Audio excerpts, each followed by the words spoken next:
Hi అండి. అందరికీ నమస్తే. Welcome back to our channel. ఈరోజు మన వీడియోలో ఒక మంచి పవర్‌ఫుల్ హెయిర్ ప్యాక్ అయితే చూపిస్తానండి. ఇది చాలా బాగా వర్క్ అవుతుంది. నేను ఈ ప్యాక్ వాడక ముందు నా హెయిర్ ఎలా ఉంది, వాడిన తర్వాత ఎలా ఉందనేది మీరు ఆల్రెడీ థంబ్‌నెయిల్‌లో చూసారు కదా! ఇది చాలా రియల్ అండి.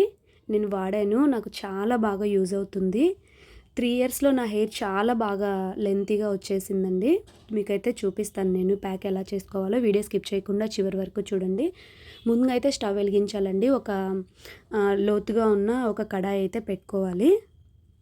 చూసారు కదా! దాంట్లో నేను ఒక 2 గ్లాసెస్ వాటర్ అయితే తీసుకున్నానండి. అంటే మన హెయిర్ లెంత్‌ని బట్టి మనం ప్యాక్ అనేది ప్రిపేర్ చేసుకోవాలి.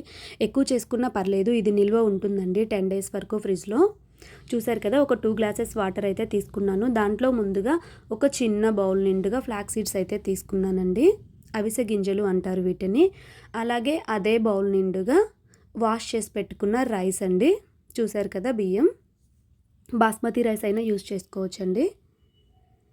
ఇవేంటంటే మనం స్పూన్‌లో చెప్పాలి అంటే ఒక 3 స్పూన్స్. 3 స్పూన్స్ రైస్, అలాగే 3 స్పూన్స్ ఫ్లాక్స్ సీడ్స్. ఇవి కొంచెం బాయిల్ అవ్వాలి. స్పూన్‌తో కలుపుకుంటూ ఉండాలండి. ఈ ప్రాసెస్ మొత్తం మనం సిమ్‌లోనే చేసుకోవాలండి. హైలో పెట్టొద్దు. హైలో పెడితే అది జెల్లు ఏంటంటే ఇలా పొంగిపోతుంది. స్టవ్ అంతా పడిపోతుందనమాట. తర్వాత అలాగే నేను ఒక ఆలోవెరా అండి. ఒక చిన్న బౌల్ నిండుగా ఆలోవెరా కట్ చేసి వేసుకున్నాను. వాష్ చేసి డైరెక్ట్‌గా నేను తొక్కతోటే వేసేసుకున్నానండి. అలాగే ఒక గుప్పెడు కరివేపాకాకులు. దీంట్లో మీరు కావాలి అంటే ఆనియన్ కూడా వేసుకోవచ్చండి ఒకటి కట్ చేసి. లేదు అంటే స్కిప్ చేసుకోవచ్చు. మీరు ఇవన్నీ ఏస్తే చాలా బాగా వర్క్ అవుతుందండి ఈ ప్యాక్ అనేది. లేదు మాకు ఇవన్నీ లేవు అనుకుంటే ఓన్లీ ఫ్లాక్స్ సీడ్స్ తోటే చేసుకోవచ్చండి. అవిసె గింజలతో మాత్రమే చేసుకోవచ్చు. అది మీకు 20 డేస్ కూడా ఉంటుంది ఫ్రిడ్జ్‌లో పెట్టుకుంటే. దాంట్లో రైస్ ఏం వేయకుండా ఒట్టి అవిసె గింజలే బాయిల్ చేసుకొని ఆ జెల్లు విడిగా ఇంకో బౌల్‌లోకి తీసేసుకొని ఒక గ్లాస్ జార్‌లో ఫ్రిడ్జ్‌లో పెట్టుకున్నారంటే మీకు 20 డేస్ వరకు కూడా అది ఉంటుందండి. చాలా బాగా వర్క్ అవుతుంది. దాన్ని ఫేస్‌కి పెట్టుకోవచ్చు మనం. అలాగే హెయిర్‌కి పెట్టుకోవచ్చు. చాలా బాగా అంటే చాలా బాగా వర్క్ అవుతుందండి. ఇది పర్సనల్‌గా నేను 3, 4 ఇయర్స్ నుంచి యూజ్ చేసి మీకు చెప్తున్నాననమాట. చూసారు కదా! ఇలా మనం స్టవ్ సిమ్‌లోనే ఉంచుకోవాలండి. హైలో పెడితే అలా పొంగొచ్చేస్తుంది పైకి.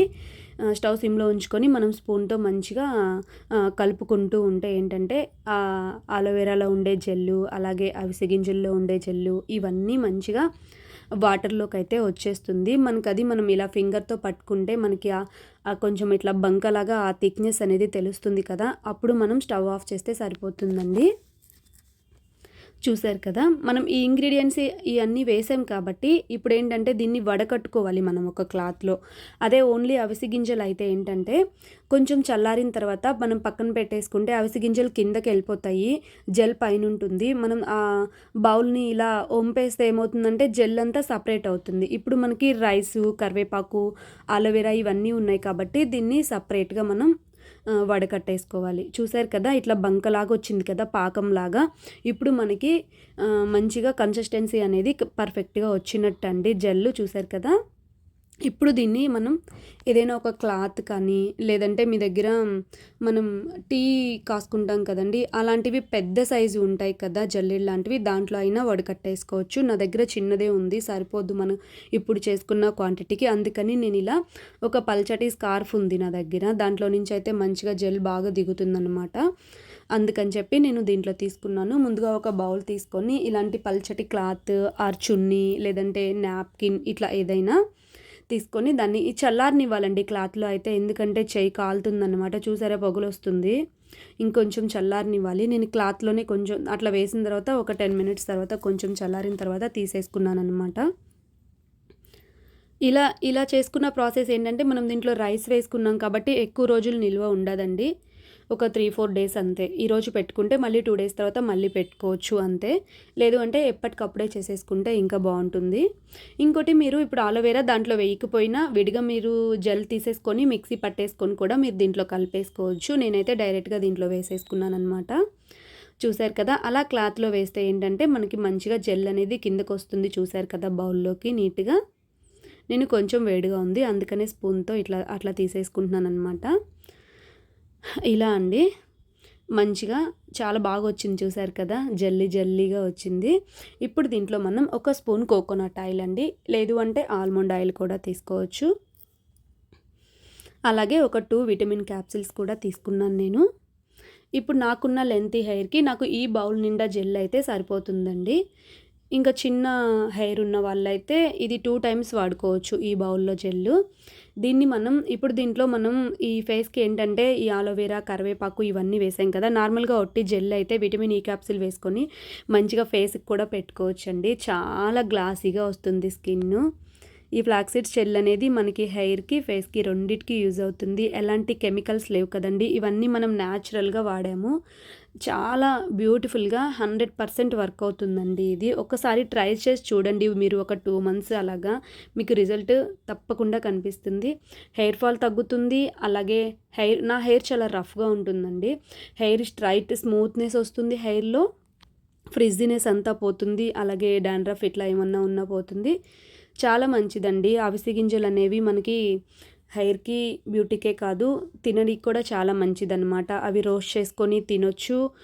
లేదు అంటే మనం కరివేపాకు కారపొడి చేసుకుంటాం కదా, అలాగా అవిసె గింజల పొడి కూడా చాలా మంచిదండి హెల్త్కి. వేడివేడి అన్నంలో నెయ్యి వేసుకొని తింటే చాలా బాగుంటుంది. చాలా బెనిఫిట్స్ ఉన్నాయి ఈ అవిసె గింజల వల్ల. చూసారు కదా, ఆ జెల్ని మంచిగా మనం ఇలా కొంచెం పాయలుగా తీసుకొని మంచిగా పెట్టేసుకొని ఫింగర్స్తో కొంచెం సేపు స్కాల్ఫ్ అంతా మసాజ్ చేసుకోవాలండి. అప్పుడు అది స్కాల్ఫ్కి మంచిగా పడుతుంది అనమాట. అలా మసాజ్ చేసుకోవాలి. ఇది చేసుకుంటే ముందు మీరు హెడ్ బాత్ చేసి ఉండాలండి. ఇంకోటి మంచిగా కోమ్ చేసుకోవాలి.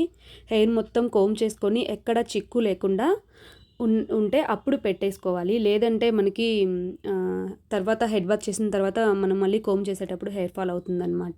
ముందుగా నీట్గా కోమ్ చేసుకొని ఆ తర్వాత పెట్టేసుకోవాలండి. చూసారు కదా, అలా పెట్టేసుకొని మంచిగా పైకి కొప్పేసేసుకుని ఒక 1/2 అవర్ తర్వాత హెడ్ బాత్ చేస్తే సరిపోతుంది. అలా పెట్టుకొని ఇలా మంచిగా ఇట్లా లాగాలండి. అప్పుడు అదంతా ఏమవుతుందంటే మంచిగా పట్టేస్తుంది అనమాట హెయిర్కి. అలా కొప్పేసుకొని ఒక 1/2 అవర్ తర్వాత హెడ్ బాత్ చేయాలండి. చూసారా, నా హెయిర్ ఎంత బాగుంది కదా, చాలా దృఢంగా వస్తుంది హెయిర్, మంచిగా గట్టిగా ఉంటుంది. నా హెయిర్ ఏంటంటే చాలా ఒత్తుగా ఉంటుంది. ఇంకోటి ఏంటంటే అండి, నేను తర్వాత ఈ హెయిర్ కట్ నేను ఒక 3 టైమ్స్ చేయించానండి. 3 టైమ్స్ నేను లేయర్ కట్ కూడా చేయించాను. 3 ఇయర్స్ బ్యాక్ నేను నా చిన్న షార్ట్ హెయిర్ని తర్వాత నేను మళ్ళీ 3 టైమ్స్ హెయిర్ కట్ చేశాను. ఏ టెంపుల్ దగ్గరికి వెళ్ళినా నాకు అదొక నమ్మకం, దేవుడికి నేను 5 కత్తెరలు ఇస్తుంటాను. ఇట్లా అన్నీ చేస్తానన్నమాట. అయినా నా హెయిర్ ఇంత లెంతీ ఉందంటే నేను వాడే ఆయిల్స్, అలాగే నేను చేసుకునే హెయిర్ ప్యాక్స్ అనమాట. ఎలాంటి కెమికల్స్ లేని హెయిర్ ప్యాక్స్ నేను వాడతాను. చూసారు కదండి, వీడియో మీకు నచ్చుంటే please do like, share and subscribe. Thank you for watching.